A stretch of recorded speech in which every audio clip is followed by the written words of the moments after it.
It's Scotsman and author of the novels The Heart of Pangea, The Lazarus Taxa, and his latest book, Broken Voyage. But there's one important question I don't think, got to ask you, and it was, what was your favorite dinosaur? See, as an adult, no one asks you that enough, do they?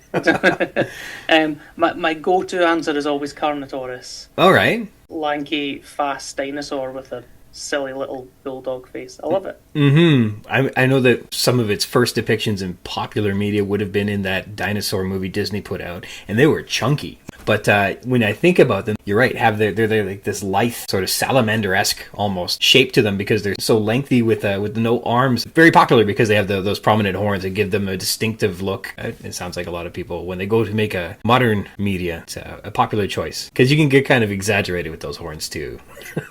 You can. And to be fair, I think from the sort of paleo perspective, we don't actually have any idea how long they were. So, yeah, you can do what you want and no one can argue. And it's interesting, too, because they aren't proper horns. They're protrusions of the skull. And I wonder how those necessarily manifest once you get the skin and scales and stuff on top of them. Do they look as gnarly as perhaps we imagine? I think we are fairly certain that it had keratin sheath. Right. And we've no idea how long that was or what shape that was. So, yeah, you get sort of wild illustrations where they have these sort of enormous kind of handlebar bills. It could be. We don't know. And it's crazy to imagine that, like, in terms of what sample we get from the fossil record, you get an example of an animal probably in a greater variety of species. And so you look at the diversification of finches or the diversification of just all the different antelope or something like that. We do only have one Carnotaurus. Is that the one we get the skin impressions on too? Do we have that? Is that what? Yeah, it's a really good one. Yeah. There's one specimen and it is really good. We know there's those little sort of like little lumps along its side, little skin nodules, and you always see it on TV.